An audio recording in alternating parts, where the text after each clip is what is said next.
practices. It's all about preparing your mind so that at the time of death you generate the appropriate state of mind so that you'll take a good rebirth with good conditions. This is where free will comes into it too. This takes, but you have to really develop your mind. You have to develop control of your mind. And that takes practice. That's all it takes. It takes knowledge and practice. It's not magic.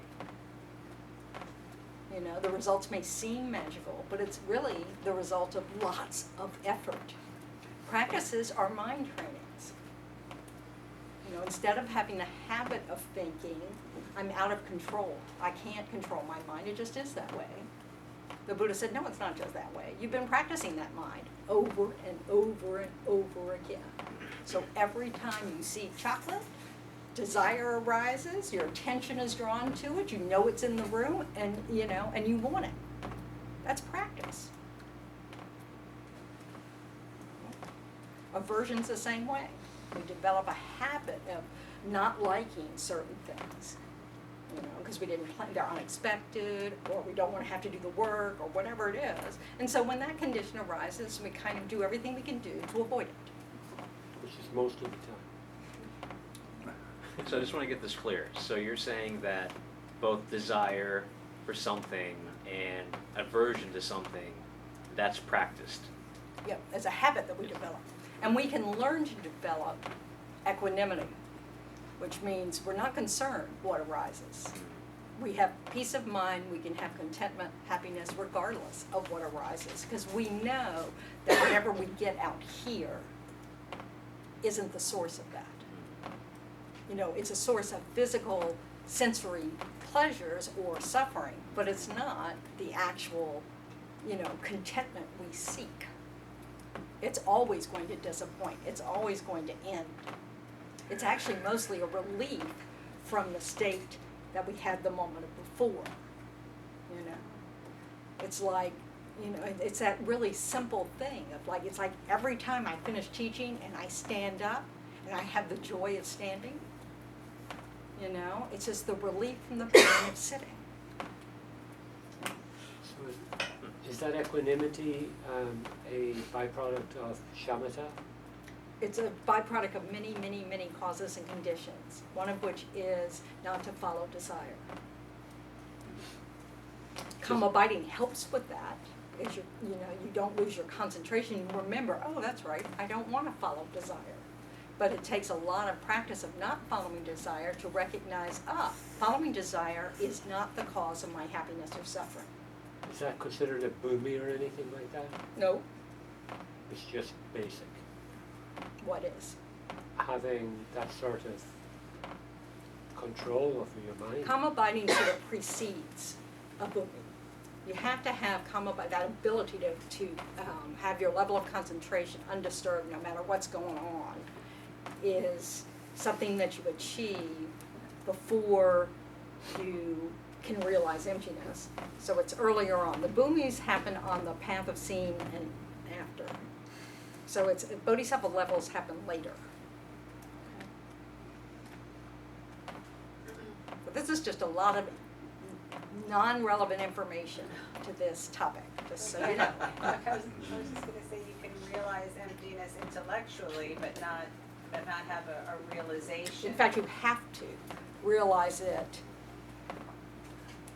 You know, you have to use your cognitive mind, use your reasoning to understand how, you know, things exist before you develop it to the point where it has the power to actually cause the next moment of a direct realization of emptiness. So before you can have the experience of it, you really have to have an understanding of it, especially a stable experience of it. Say you've realized it intellectually in previous lives, okay? So in this life, you may have glimpses of it from time and again, but until you have it stable, till you have it arise from calm abiding and from your reasoning, you're not going to become liberated. You're going to keep having glimpses, but not have that stability to stay with it long enough to perfect it and be liberated. Yeah.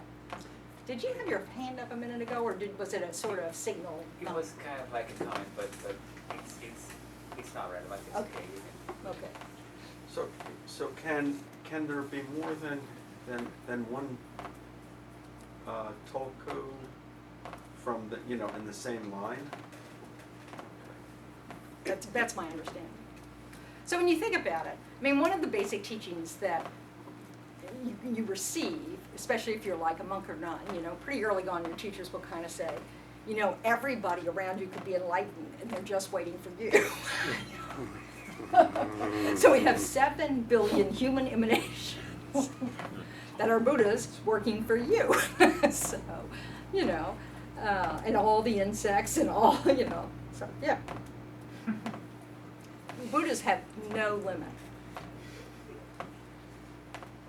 Because they're no longer, they When you're talking about emanations, okay, because I was reading like the 14 Lamas, and it seemed like at times simultaneously there was more than one. oh yeah.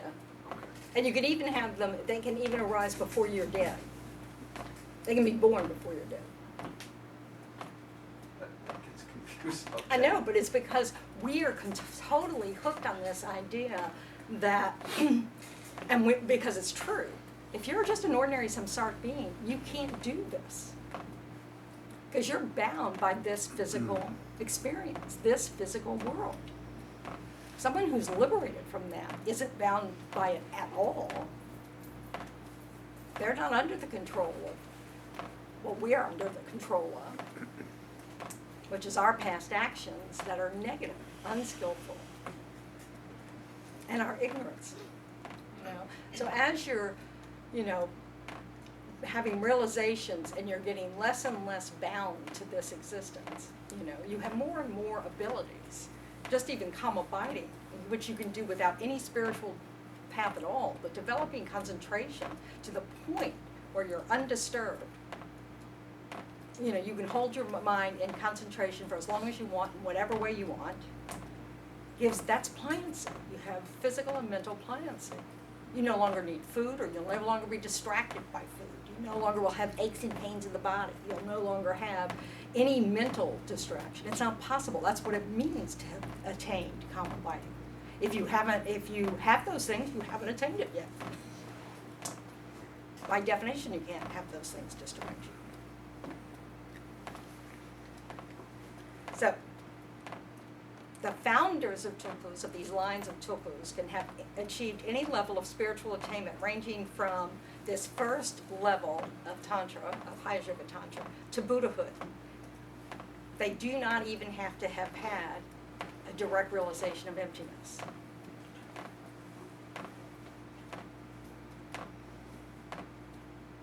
Who knew?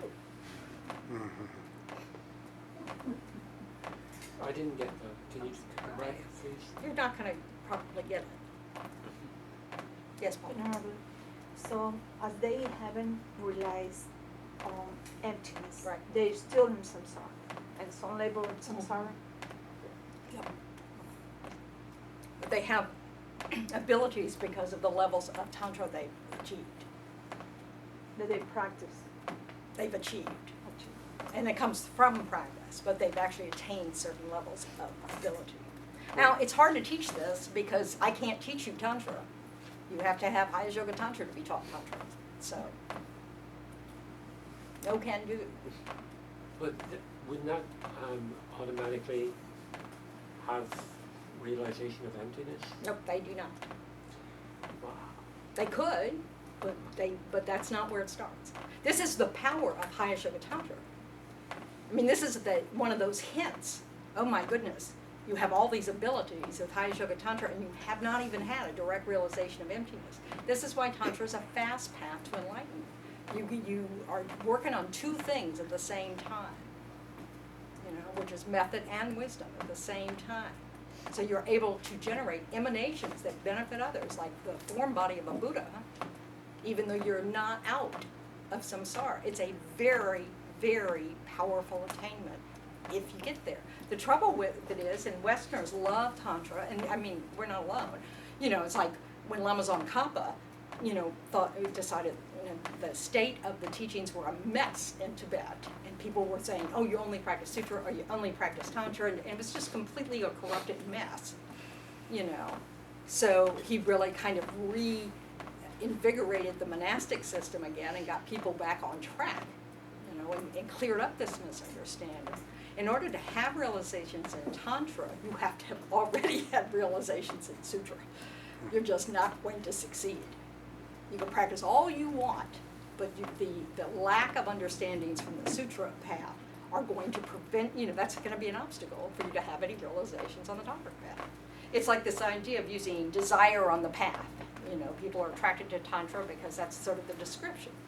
Well, you can use desire on the path when you no longer have that desire, attachment to desire. So, it's nothing to get excited about. You're over it. So it's this, you know.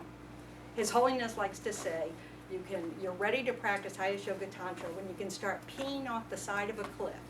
And just before the pee hits the ground, you can draw it back up into your body. Good luck with that. It's a very high level of practice. Sorry, who did you say said that? His Holiness His the Dalai Holiness? Lama. Okay. I wouldn't quote something like that unless it was His Holiness the Dalai Lama. You know, just wouldn't seem appropriate. It seems like it would be wrong to teach It is Tantra. wrong. And somebody, you know, this is again the teacher-student relationship.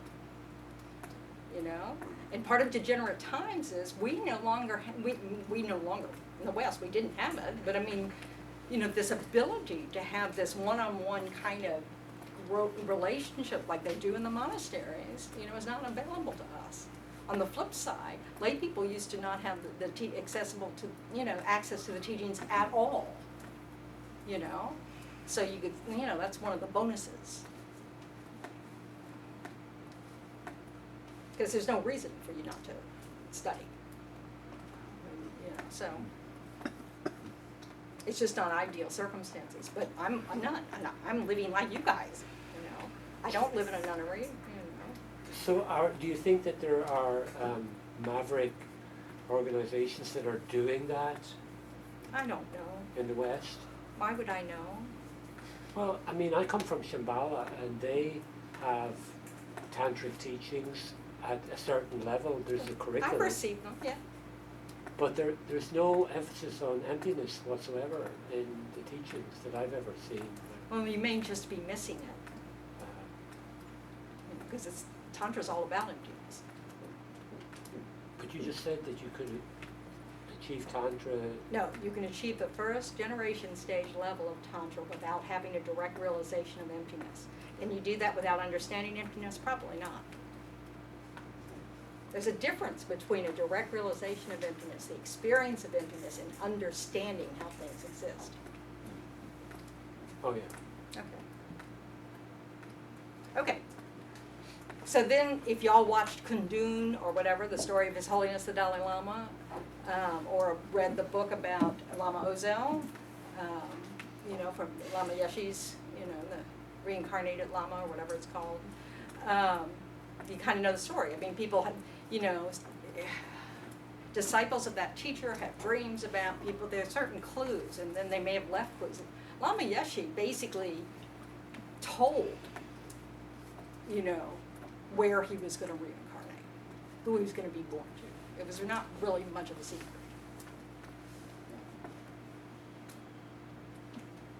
But then His Holiness has to confirm it, and I don't know the method for that. I mean, I think there's all sorts of things involved, rituals and different things.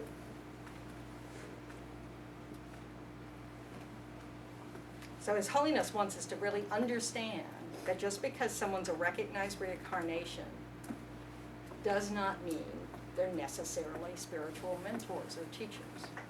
Don't get swept up in the titles. It's really important to check people out. Okay?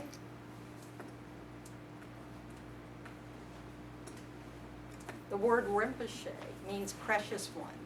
It is a title they use for recognized reincarnations. It is also a name they give abbots and abbesses. So as soon as you're an abbot of a monastery, your title now is Ken Rinpoche. When you retire, it's Kensur Rinpoche. So you can't go by the fact that someone has that title, but that's what it means. It means precious one. Students often refer to their teachers as Rinpoches, even though they haven't declared a recognized reincarnation of a particular teacher. But if you feel that your teacher has reached a certain level of a teacher, it's totally appropriate for you to think of them as a Rinpoche. Lama Zopa Rinpoche calls Geshe Sopa, the person who ordained me, he referred to him as Geshe Sopa Rinpoche. Geshe. Then we get to the term Geshe.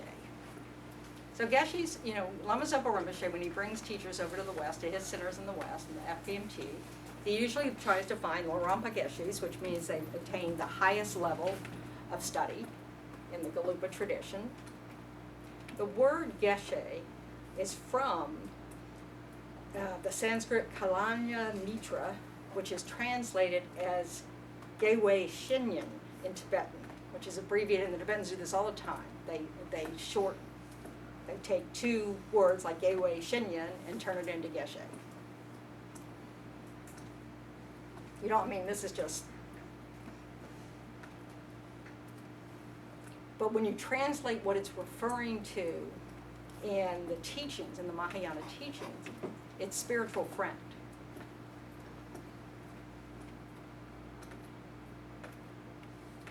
So they kind of combined this idea. So it became a title, I think it was in,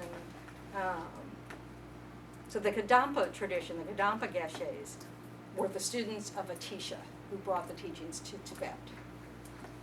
And I really should never say that. It should always be like Lama Atisha, or it's really, the Tibetans consider it very disrespectful not to have some sort of honorific when you're referring to a great teacher or a Lama.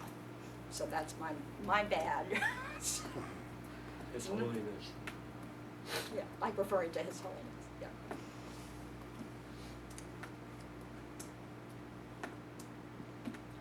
So the Kadampa disciples of Lama Atisha, they were accorded this name Geshe, spiritual friends. And they were known for always putting into practice the teachings just as they were instructed. That's what they were known for. And so a lot of our Lojong teachings, our mind training teachings, come from the Kadampa lineage.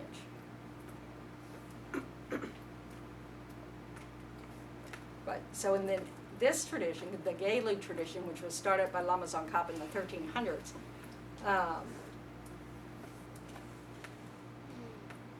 the fifth Dalai Lama started using it as the title for those who finished this study program in the monasteries. How long does it take? About 20 years. It starts at a pretty young age. I guess Geshe came to the Kadampa Center in Raleigh at when he was like 32. He was really sharp. So, but they memorize all the texts as young people, and then when they're like teenagers, they start actually studying the text. And they have to take written exams as well as debates, their main form of, it's sort of like, I guess it's like presenting your thesis or your dissertation. So Geshe, it requires memorizing text, studying them for more than 20 years with logic and debate. They take logic every year.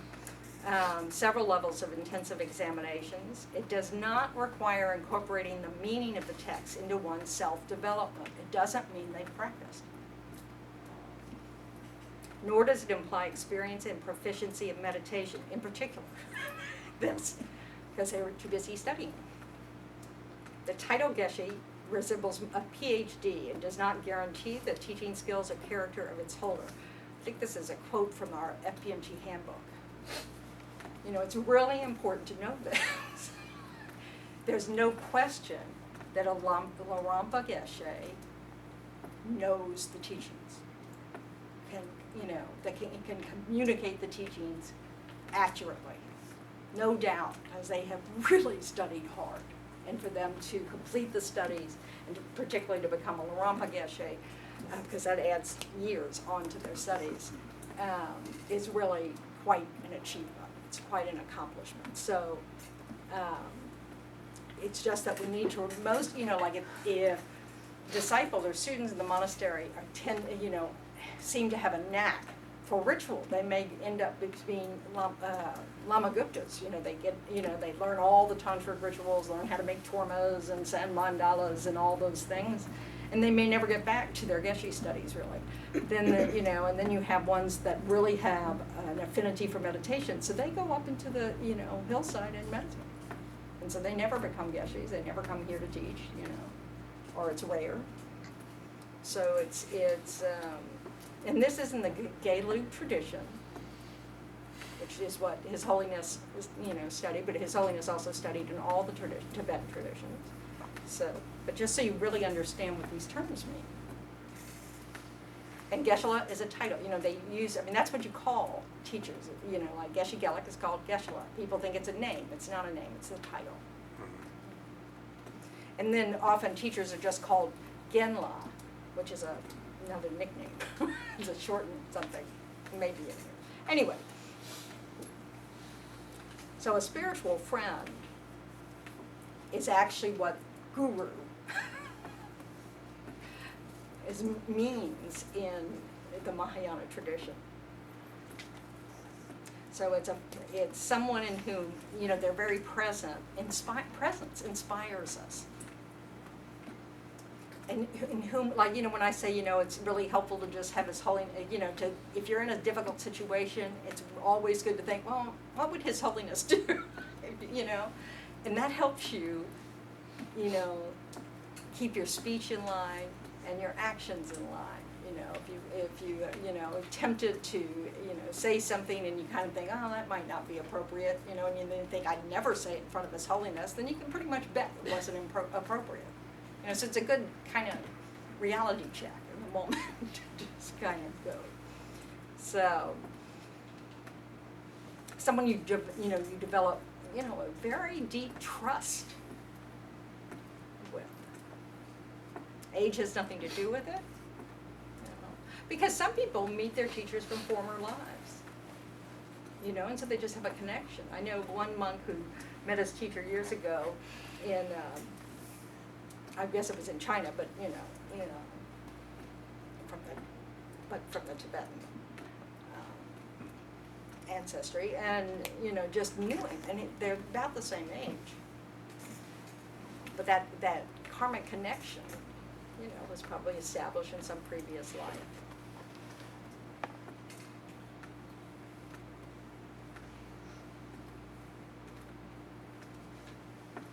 So again. That often you'll hear the Tibetans refer to someone as Gen so-and-so, and that means it's one of their, their teachers. It's also another, or elders. And in the monastic system, anybody who's been ordained longer than you is your, sort of Vinaya elder, the discipline, just by virtue of them holding vows longer than you did. So. But in this relationship between teacher and student, it's a two-way street. So there's mutual respect. Obviously, someone doesn't take you on as a student unless they feel like you have potential. They feel like they can help you attain that potential.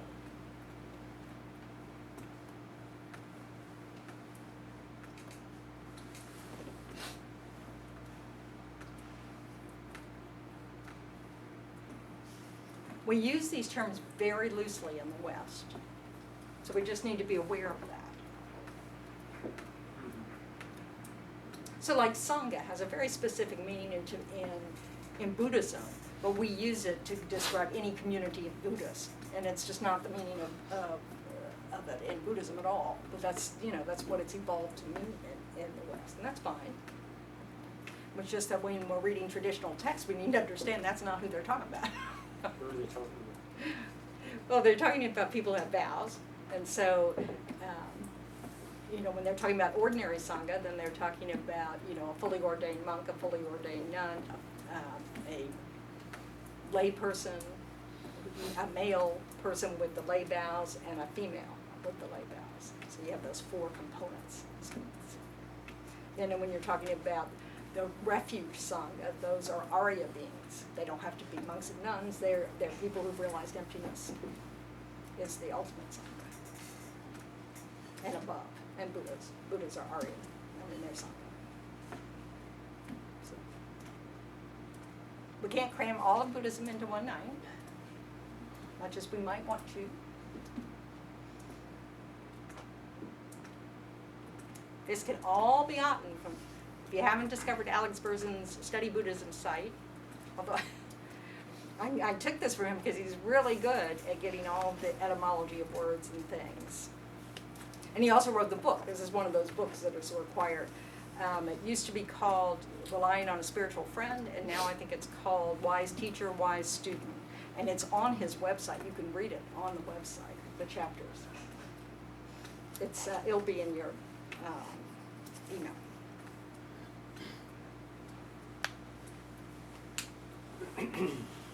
He's not an FPMT teacher, but he's a translator as well as a teacher. So one may never find a spiritual teacher in this lifetime. Right. A guru. A guru. Yeah. Yes. And that's fine. It's sort of like what we want to do is at least create the cause to meet them in the future. And we may not recognize our spiritual teacher. That's probably even more likely, that we have an obstacle to recognizing them as our teacher. It's like, have you heard Venerable Ramina's story? She was a student of Lama Yeshe and Lama Zopa Rinpoche, and da-da-da-da-da, and Lama Yeshe kept telling her, Lama Zopa Rinpoche is your teacher. And she kept going, no, he's not. No, he's not. No, he's not. No, he's not. It took her years to accept Lama Zopa Rinpoche as her teacher. And is it true that sometimes it's more the teacher receives you versus you actually find them? It's always two-way. It cannot be one way. It seems to me that the guru-disciple relationship it's a deeply cultural thing. I mean, I know that for thousands of years in India, you had villages with gurus and they had Yeah, well, that's their relationships word, and yeah, they probably have a different definition of Right. it. But I guess one thing that is a little discouraging about this is, as we were saying, is that in the West it's just not set up like that. We don't have gurus. That's you our know? obstacle. That's our fault. So, are there other ways in which spiritual teachers can arise, Well- other than that intense one-on-one, or no? Probably not, but the way it arises is this. Right. You meet the Sure. teachings, you have a sincere desire to understand the teachings, you put in practice what you understand of the teachings, and this will create the cause to meet your teacher. I mean, this is just the way it is. So you are our teacher, I mean. I'm a Dharma instructor. You're a I would Dharma call me a Dharma instructor. It doesn't mean I couldn't be someone's teacher, but that's where, just because I'm You up said here. take someone on as a teacher, so I didn't know what you meant. Is there a formal process for that? No, it's or- not formal. It's more Like, of an do you have a informal guru? process. Yeah. You have a guru? Well, it's not that, that's a question you really don't You don't ask ask. people. Okay, It's very personal. okay, I was just, Now, if you take vows from someone or take initiations from someone, that ritual in itself, establishes that relationship.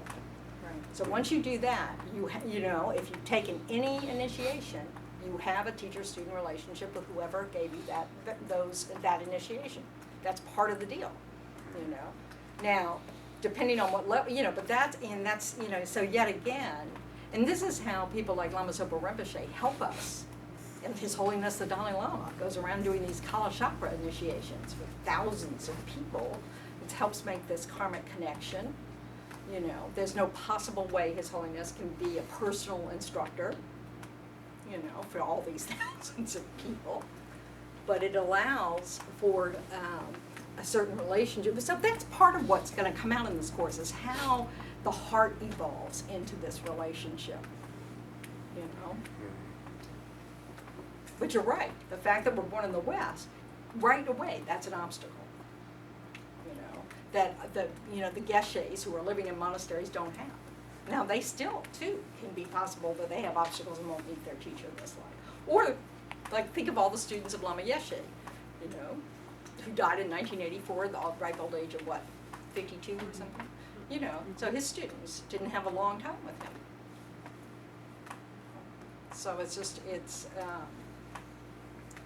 you know, we have obstacles.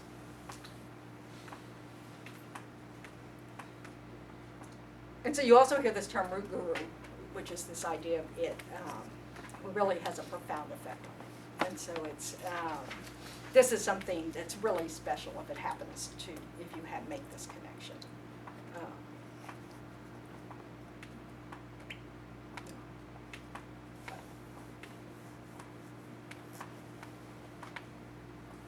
But you can, and you have many teachers, obviously. You take more than one initiation. You take it from different people. Like, you know, I've taken initiations from His Holiness the Dalai Lama. I've taken initiations from Lama Zopa Rinpoche. I've taken initiations from my teacher back in Australia.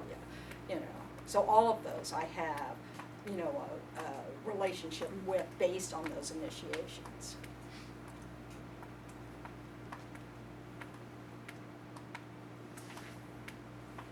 And then you also learn the Dharma from professors. Or in places like this, in Dharma centers.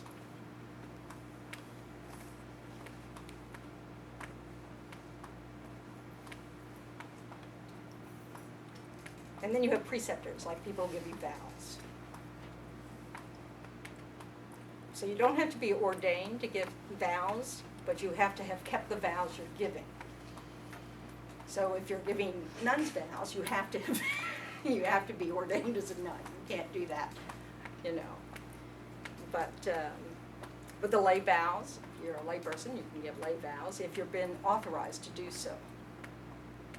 Like, so in the FPMT, you get permission from Lama Zopa Rinpoche because he's our spiritual director. You don't just decide one day to start doing it.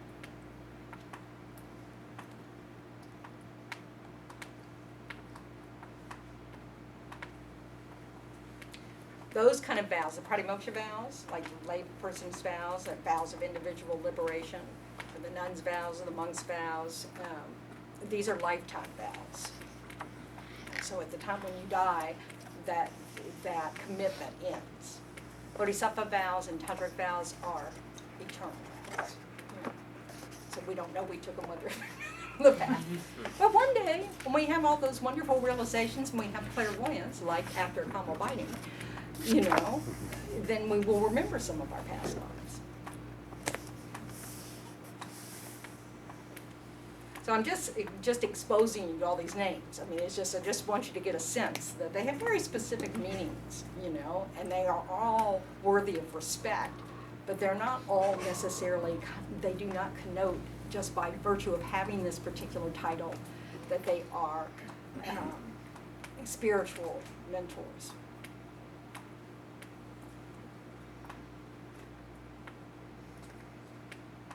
But if you're going to take like your bodhisattva vows from someone, you know, you kind of want to have a feeling that they have, you know, that they practice these vows, even if you don't feel like, you know, you have no way of knowing if they practice them perfectly or whatever. But it's like for me, the Lama Zopa Rinpoche, I've been around him enough times. I have no doubt that he has bodhicitta. I just don't have any doubt about it. I've never seen him do a single thing that wasn't about becoming enlightened for the benefit of all sentient beings. Ever. I've never seen him do a single thing for himself. Ever. Ever. I can't think of anything. I've never seen him ask for a glass of water or a glass of tea or anything. I mean, I just have never seen him do a thing for himself.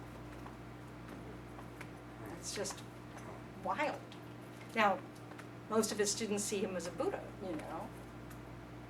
I don't have any of that knowledge, you know. But I don't have any doubt about whether or not he has bodhicitta. I have total confidence in that. And this is about your inner wisdom. And we could be wrong, you know. So we have to, you know, if we're just an ordinary thing, we have to accept the fact that we could be wrong. But it is to our mind's benefit to see someone like, so if you've taken Bodhisattva vows from Lama Zopa Rinpoche, it is to your benefit to see them as bodhisattvas, just to train your own mind, regardless of whether or not they are in fact that. Because you can't know these things until you have the same realizations. Bodhisattvas are the only beings, bodhisattvas and Buddhas, the only beings who can recognize if somebody's actually a bodhisattva. It's one of our obstacles of being an ordinary being.